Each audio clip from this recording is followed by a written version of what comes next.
자, 히브리서 12장 1절부터 2절까지 함께 읽도록 하지요. 이러므로 시작.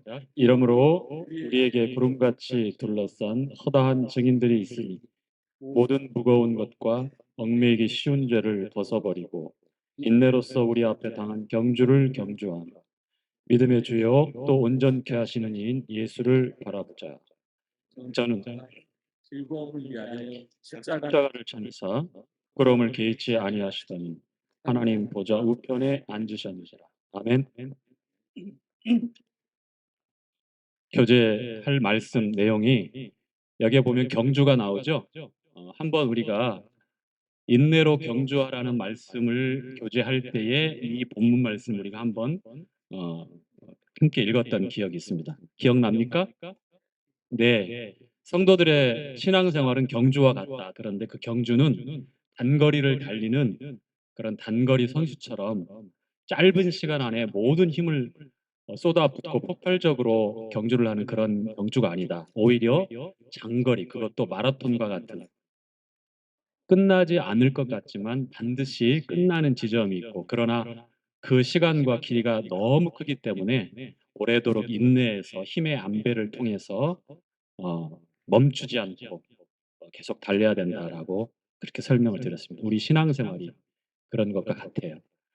오늘은 굉장히 멋지고 훌륭하게 신앙생활을 하는 것 같은데 내일은 그렇지 못하면 참 문제가 많은 거죠. 그렇죠? 이런 기복이 있는 신앙생활보다는 어, 큰 변화 없이 오늘처럼 내일처럼, 그러나 진일보하고 더더욱 주님 앞에 가까이 한 걸음 더 나아갈 수 있는 그런 끊임없는 믿음의 경주가 우리에게 필요하다라고 그렇게 말씀을 드렸고 교제를 했습니다. 자, 오늘 우리 전체 남녀노소 다 어우러져서 경주를 하게 될 거예요. 그리고 경주의 그 결과는 뭐가 있을까요? 상품이 있겠죠? 당연한 겁니다. 그래서 얼마만큼 수고하고 노력하고 그리고 그 성과와 결과에 대해서 보상을 받는 시간도 있을 텐데, 그런 성경에서 우리에게 경주를 할 때에 몇 가지 당부하고 있는 말씀들이 있어요. 자, 믿음의 경주에 있어서는 오늘 읽었던 말씀에 보니까 두 가지 전제적으로 우리가 먼저 준비해야 될 내용들인데 한번 볼까요? 자, 12장 1절. 이러므로 우리에게 구름같이 둘러싼 허다한 증인들이 있으니, 이 증인들이 어떤 증인이죠? 바로 전장 히브리서 11장에 기록되어져 있는 믿음의 증인들이에요. 아벨부터 시작해서 이름 모를 42절까지 이어지는 그 말씀 가운데 수많은 믿음의 증인들이 우리 교회를 둘러싸고 있다는 것입니다. 여러분 자신을 둘러싸고 있다고 하는 거예요. 구름같이 허다한 증인들이.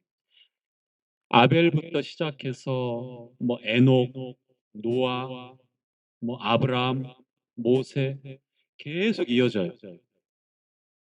교회가 이제 세워지기 전까지. 이 허다한 증인들 다 믿음으로 경주했던 그런 하나님의 백성들이었습니다. 그러면서 우리에게 당부하고 있는 이어지는 말씀이 이렇게 이어집니다. 자, 증인들이 있으니 첫 번째, 모든 무거운 것과, 첫 번째 뭐요? 모든 무거운 것. 사실 경주하는 사람이, 달리는 사람이 무거운 짐을 지고 달린다고 하는 것은 얼마나 불편한지 여러분 아시죠? 몰라요? 뛰어보지 않았나 봐요. 저는 군대에서 20km 되는 그 완전 군장을 하고 구보를 하는데 정말 힘들어요. 그런데 이제 그 완전 군장이 아니라 단독 군장이라고 있어요. 자, 예비역들 단독 군장이 뭐죠? 뭐 예비역들도 좀 예비역 이상한 예비역이어가지고, 단독 군장은 방독면과 탄띠와 소총만 휴대하고서 뛰는 게 단독 군장이에요. 그렇게 하고서 뛰면 훨씬 좋아요. 그런데 체육 활동을 할 때 체육복으로 탈의하고 운동화를 신고 연병장에서 뛰면 날아갈 듯 가벼워요. 자, 달리기를 할 때, 경주를 할 때 어떻게 하는 게 가장 적합하죠? 최소한의 가벼운 옷을 입고 뛰는 게 가장 효과적이고 경주할 때 훨씬 좋잖아. 이따 경주할 때 우리 철기 형제 벌칙으로 좀 잘하는 청년들은 무거운 짐을 메고 뛰게 해 주십시오. 그래서 좀 공평하게 얼마나 그것이 불편한지 아니면 뭐 누구를 주일학교 학생들 업고 뛰게 한다든지 뭐 그렇게 하면 경주가 얼마나 어렵다는 걸 알 거예요. 그래서 이 말씀을 실제로 우리가 보고 경험할 수 있도록 자, 집중해 보면 우리가 믿음의 경주를 할 때 우리에게 무거운 짐이 있어요. 근심거리들, 염려거리들, 세상의 수많은 문제들을 끌어안고 믿음의 경주를 할 때에 얼마나 애써야 되는지, 그리고 그 결과는 참으로 참담하잖아요. 원하지 않는 참으로 안타까운 그런 일들이 일어나요. 주님, 제가 왜 이렇죠라고 자주 섞이는 한탄을 쉬지 않고 내뱉을 수도 있습니다. 그래서 첫 번째, 모든 무거운 짐이 무엇인지 말씀에 비유해서 보면 가시덤불 사이에 말씀이 심어지면 그것이 무거운 짐이 된다고 하는 걸 잘 알고 있어요.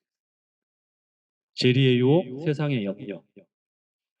아마 이 시간도 제가 이렇게 말씀을 드릴 때 우리 성도님들 마음속에 그렇지 하면서 현재 내가 안고 있는 문제들이 무거운 짐이라고 하는 걸 아실 거예요. 우리가 떨쳐버릴 수는 없겠지만 그러나 말씀에 있는 대로 벗어버리라고 그렇게 해요. 저도 개인적으로 경험해 보는 건데 제가 밤새도록 아무리 고민하고 염려해도 그 다음날 해결될 문제가 아니에요. 그럼에도 불구하고 그것을 고스란히 끌어안고 끙끙대더라고요.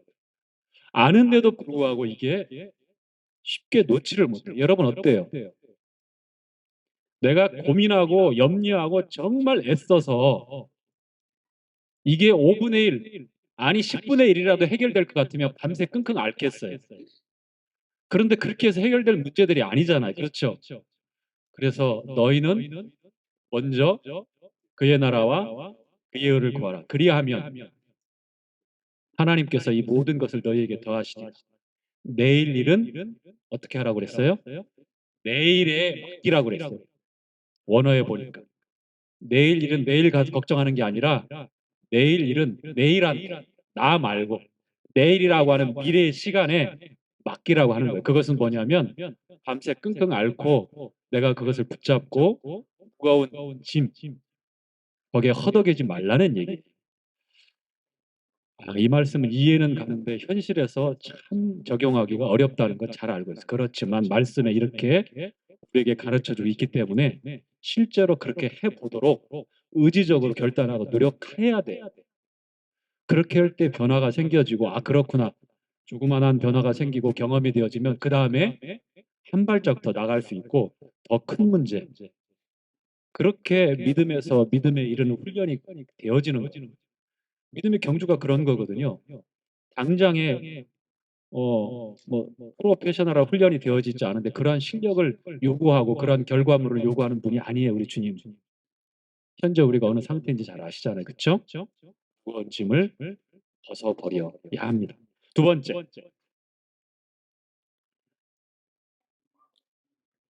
뭐죠? 모든 무거운 것과 얽매이기 쉬운 죄를 벗어버리고. 자, 얽매이기 쉬운 죄. 쉽게 우리를 넘어뜨리게 하는 것들이 많죠. 우리 학창 시절에 있는 우리 젊은 세대들이 갖고 있는 고민들, 그 다음에 기성세대가 또 가정을 가지고 갖고 있는 고민들, 면면을 보면 그 세대와 또 환경에 따라서 우리를 얽매이게 하는 죄들이 각각 좀 이렇게 특징 지어져 있는 것 같아요. 우리가 쉽게 접촉할 수 있고 마음만 먹으면 언제든지 접근할 수 있는 그런 것들. 그리고 우리 마음속에 애착이라기보다는 어떤 깊은 집착으로 흘러갈 수 있는 그런 달콤한 것들. 그러한 유혹거리들. 어쩌면 그런 것들이 우리의 손발을 묶고 달릴 수 없도록 굉장히 거추장스럽고 불편한 그러한 짐들이 되어질 거예요. 무거운 것과 얽매이기 쉬운 죄는 정말 그리스도인의 믿음의 경주에서 참으로 피해야 될, 그리고 벗어버려야 될, 멀리 해야 될 것들이. 우리 형제님들, 자매님들, 나를 얽매이기 쉽게 하는 그러한 죄들이 뭐가 있을까요? 예? 성질머리. 그거는 뭐 형제님의 뭐 타고난 뭐 그거니까 어쩔 수 없고요. 우리가 다 공감할 수 있는 성질이 아니어도 예, 그렇죠. 물질. 질로 다 끝나는가요? 질이 참 안 좋습니다. 자, 개인의 삶에 반복되는 그 루틴, 일상생활의 월, 화, 수, 목, 금, 토, 일 이루어지는 그 삶의 내용을 가만히 돌이켜 보면 나를 게으르게 하거나 미루게 하거나 또 영적인 일들에 소홀히 하게 하거나 그러한 일들이 곳곳에 숨어 있어요. 시간 사용의 문제에 있어서도 그렇고 아침에 눈을 떠서 제일 먼저 손이 가거나 눈이 가거나 마음이 가는 것들 무엇이 있습니까? 네? 뭐요? 휴대폰이 휴대폰. 맞아요. 저도 휴대폰 봐요. 그런데 그게 이 문명의 이기니까 그걸 잘 사용하면 좋죠. 영적인 유익을 위해서 도구로 사용하면 휴대폰을 본다 한들 그게 큰 어려운 문제는 저희들에게 되지 않잖아요. 그렇죠? 그런데 다른 문제로 이 IT 기기를 가까이 두고서 먼저 확인하고 먼저 보고 먼저 마음 쓰고 먼저 생각을 몰두한다면 우리 삶은 방향이 틀어지게 돼 있잖아요. 그렇죠? 경주할 때 목적지와 방향을 제대로 설정하지 않으면 제대로 경주할 수 없어. 이따가 우리 경주할 때 똑같이 마찬가지. 뭐 눈 가리고 하는 거 있습니까? 없어요. 이럴 때 있어야 되는데. 그래서 그렇구나. 방향, 목적을 잃어버리면 이렇게 방황할 수 있겠구나. 자, 우리 성경 한 구절 더 찾아보도록 하죠. 고린도 전서 9장입니다.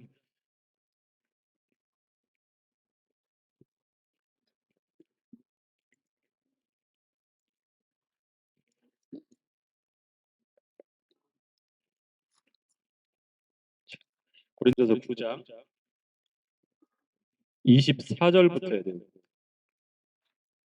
자, 경주, 다름질을 어떻게 해야 되는지 성경은 우리에게 몇 가지 정말 중요한 내용들을 말씀합니다. 사도 바울을 통해서 우리는 동일하게 사도 바울처럼 주님 앞에서 인내로 믿음을 따라 경주하는 사람들인데요. 어떻게 해야 되는지 잘 읽어보면서 한번 체크해 보죠. 자, 24절 운동장에서 시작. 운동장에서 다름질하는 자들이 다 달아날지라도 오직 상 얻는 자는 하나인 줄을 너희가 알지 못하느냐. 자, 이것은 그 당시 헬라 그리스의 만연한 그런 운동, 올림픽이 거기서 시작되었잖아요. 그런 축제 문화에서. 운동장에서 그러한 남자들 중심으로 경기하는 거예요. 그때는 여자들을 같이 경기할 수 없었거든요. 유니폼도 안 입고 했었어요. 참 망측하죠? 원래 처음에는 그랬습니다. 운동장에서 서로 경쟁하면서 경주하는데 거기서 상 얻는 사람은 한 명이라고 해요. 상 얻기를 위해서 어떻게 합니까? 열심히 달리겠죠? 그쵸? 자, 이어서 계속 읽죠. 25절. 아니죠? 24절. 25장. 자, 너희도 시작. 너희도 얻도록 이와 같이 다름질하. 그냥 향방 없이 혹은 뭐 목적 없이 내용 없이 그냥 다름질을 하는 것이 아니라 상 얻기를 위해서, 상 얻기를 위해서 다름질을 하라고 하는 거예요. 이것은 우리가 어떠한 하나님으로부터의 보상이 우리의 주 목적인 것이 아니라 빌립보 성도들에게 말씀했던 것처럼 주님이 위에서 부르신 부름의 그 상이 있어요. 그렇기 때문에 그 목표를 향해서 그 목적지를 향해서 우리가 달리는 거예요. 이것이 우리의 주 목적은 아니지만 주님께서 공정한 보상을 하실 때에 우리가 어떠한 방법과 내용과 목적을 가지고 달려야 되는가. 사도 바울은 향업기를 위해서 달려라. 자, 25절 시작. 이기기를 다투는 자마다 모든 일에 절제하나니 저희는 썩을 면류관을 얻고자 하되 우리는 썩지 아니할 것을 얻고자 하느니라. 그렇습니다. 이 세상에서 경기에 금메달, 은메달, 동메달 나눠지잖아요. 얼마나 그 경쟁, 피나는 노력을 통해서 그 결과를 얻기 위해서 얼마나 애를 쓰니까. 그런데 이 모든 것들이 썩을 면류관이라고 해요. 이 세상에서 누리는 영화. 오늘날 많은 사람들이 이 썩을 면류관을 위해서 평생을 쉬지 않고 달려요. 그런데 그 결과가 어떤다고요? 썩을 면류관이라고 해요. 그런데 성도들에게는 썩지 않은 영원한 면류관, 영생의 면류관, 의의 면류관. 마지막으로 읽어볼 말씀에 사도 바울이 주님의 다시 오심을 바라는 악망하는 모든 성도들에게 주님이 예비한 이 면류관이 있습니다. 그렇죠. 생명의 면. 자, 이기기를 다투는 자마다 모든 일이 어떻게 한다고 그랬어요? 절제하나니. 즉, 반칙을 써도 안 됩니다.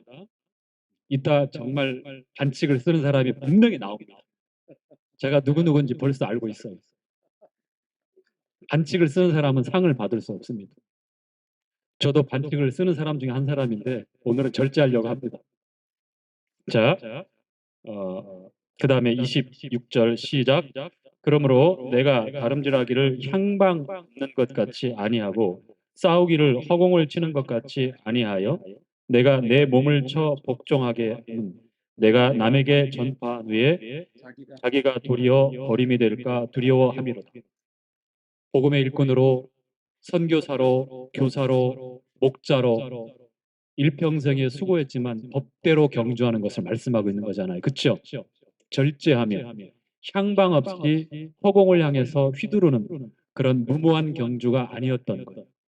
분명한 방향이 있고 목적이 있고 그리고 그 내용면에 있어서도 절제하며 말씀을 따라서 인내함으로 경주한 그 경주.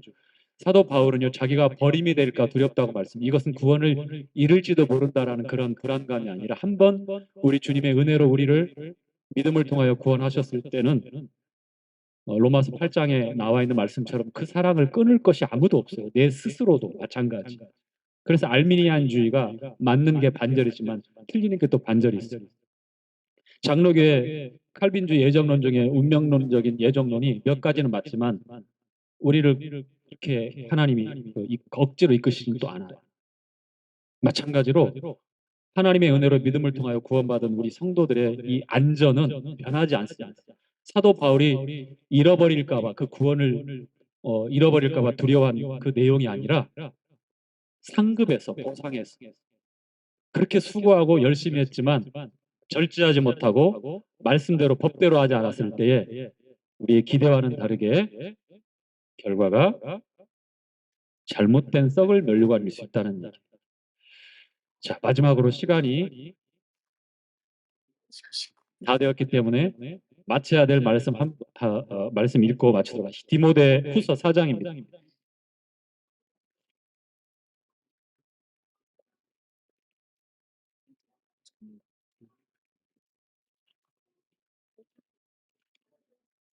자, 디모데후서 4장 7절부터의 내용.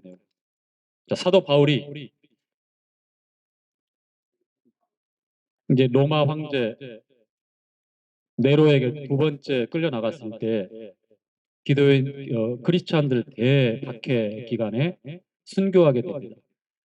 순교하기 마지막 서신서가 디모데후서입니다. 목회 서신이죠.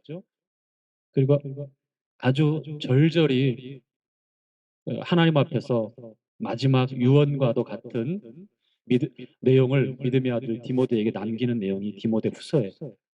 그리고 이제 내가 이제 반자와 같이 봄이 되고 떠날 기약이 다 되었다. 이제 주님의 부르심에 따라 내가 이제 곧 가게 될 텐데 하면서 디모데에게 이런 말씀을 합니다. 이것은 저 개인적으로 읽을 때마다 우리의 마지막 결승점에 이제 접어들었을 때 저와 여러분 누구에게나 이와 같은 동일한 믿음의 경주의 고백이 이렇게 흘러나오면 정말 좋겠다라는 깊은 바람을 가지고 있습니다.